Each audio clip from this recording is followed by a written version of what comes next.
Akwụkwọ mbụ nke ndị eze isi nke 10. Eze nwanyị Sheba wee na-akọ Solomọn banyere aha Jehova. O wee bịa iwere ilu dị iche iche nwa ya. Ọ bịaruo Jerusalem ya na ọsọ dị ụtụtụ nke ukwuu, kamel na-ebu ụda dị iche iche na ọlaedo bara ụba nke ukwuu na nkume dị oke ọnụahịa. O wee bịakwute Solomọn gwa ya okwu niile nke dị ya n'obi. Solomọn wee gosi ya okwu ya niile. Ọ dịghị okwu ọbụla ezonarịrị eze nke ọ na-egosighị ya. Eze nwanyị Sheba wee hụ amamihe niile nke Solomọn na ụlọ nke o wuru, na ihe ori nke tebụl ya, na ọnọdụ nke ndị ohu ya, na nguzo nke ndị na-ejere ya ozi, na uwe ha, na ndị obu ihe ọṅụṅụ ya, na àjà nsure ọkụ ya nke ọ na-esure Jehova. Mmụọ adịghịkwa n'ime ya ọzọ. Wee sị eze, eziokwu ka okwu ahụ bụ nke m nụrụ n'ala banyere okwu gị niile, banyekwara amamihe gị. Ma ekweghị m okwu ahụ ruo mgbe m bịara anya m abụọ wee hụ ya, ma lee, gosi m nkewa ya. Ịtụkwasịwo amamihe na ịdị mma n'akụkọ nke m nụrụ. Ndị ihe na-agara nke ọma ka ndị ikom gị bụ, ndị ihe na-agara nke ọma ka ndị ohu gị ndị a bụ, ndị na-eguzo n'ihu gị mgbe niile, ndị na-anụ amamihe gị. Ka Jehova bụ Chineke gị bụrụ onye a gọziri agọzi, onye ihe gị tọrọ ya ụtọ, itinyekwasị gị n'ocheeze Izrel. Ọ bụ n'ihi na Jehova hụrụ Izrel n'anya ruo mgbe ebighị ebi ka o doro gị eze ime ihe ekpere na ikpe na ezi omume. Onye eze ọgụ talenti ọlaedo 6 na ụda dị iche iche bara ụba nke ukwuu na nkume dị oke ọnụahịa. Ọ dịghịkwa ụda bịara ọzọ nke dịka ụda ahụ na-ịba ụba, bụ nke eze nwanyị Sheba nyere eze bụ Solomọn. Ọzọ, ụgbọ Hiram nke siri n'Ọfịa bute ọlaedo. Ha siri n'Ọfịa bubata osisi almọg bara ụba nke ukwuu na nkume dị oke ọnụahịa. Eze wee were osisi almọg ahụ mere ụlọ Jehova, mekwara ụlọ eze ihe ndabere. O werekwa ha mere ndị na-abụ abụ ụbọ akwara na une. Osisi almọg dị otu a abịaghị, ahụghịkwa ha ruo taa. Eze bụ Solomọn nyekwara eze nwanyị Sheba ihe niile na-atọ ya ụtọ, ihe ọ bụla ọ rịọrọ, na-agụghị ihe o nyere ya dịka aka eze bụ Solomọn si dị. O wee chegharịa laa n'ala ya, ya onwe ya na ndị ohu ya.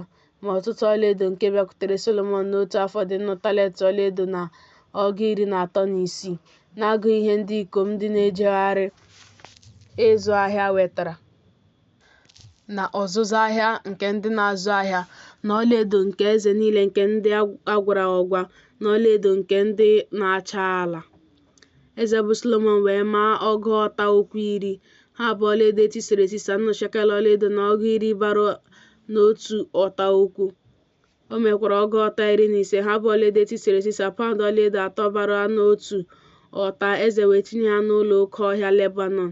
Eze mekwara oke ocheeze ọdụ machita ya ọlaedo a nụchara anụcha. Ocheeze ahụ nwere ihe nrigo 6. Ocheeze ahụ nwekwara elu dị gburugburu n'azụ ya.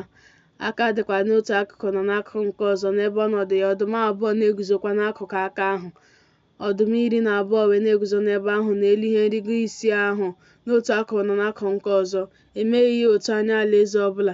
Ihe niile Solomọn nwere bụ nke eji aṅụ ihe bụ ọlaedo. Ihe niile nke ụlọ oke ọhịa Lebanọn bụkwa ọlaedo makasịrị mma. Ọ dịghị nke bụ ọlaọcha agụghị ya n'ihe ọbụla n'ụbọchị Solomọn, n'ihi na eze nwere ụgbọ Tashish n'oké osimiri tinyere ụgbọ Hiram. Otu ụgbọ n'afọ 3 ka ụgbọ Tashish na-abịa na-ebute ọlaedo na ọlaọcha na ọdụ na enwe na ekwuru ụlọ.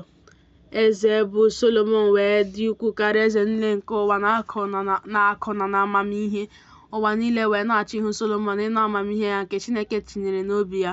Ndị ahụ na-ebutekwa nwoke ọbụla onyinye ịnata ihu ọma ya, na ihe ọlaọcha na ihe ọlaedo na uwe na ihe ekike agha na ụda dị iche iche na ịnyịnya muul, ihe a na-enye n'afọ ya.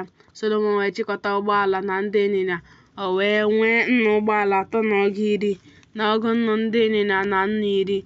O wee doo ha n'obodo ụgbọala na n'ebe eze nọ na Jerusalem. Eze wee mee ọlaọcha ka ọ dị ka nkume na Jerusalem. O mekwara osisi sida ka ha dị ka osisi sikamọ nke dị n'ebe dị ala na ụba. A na-emekwa ka ịnyịnya Solomọn nwere si n'Ijipt pụta n'ụsụ, ka ndị ahịa eze na-anara ha otu ụsụ n'ọnụ ahịa ya. Otu ụgbọala wee rigota si n'Ijipt pụta na nnu shekel ọlaọcha na ọgụ 10, na otu ịnyịnya na ọgụ shekel 7 na 10.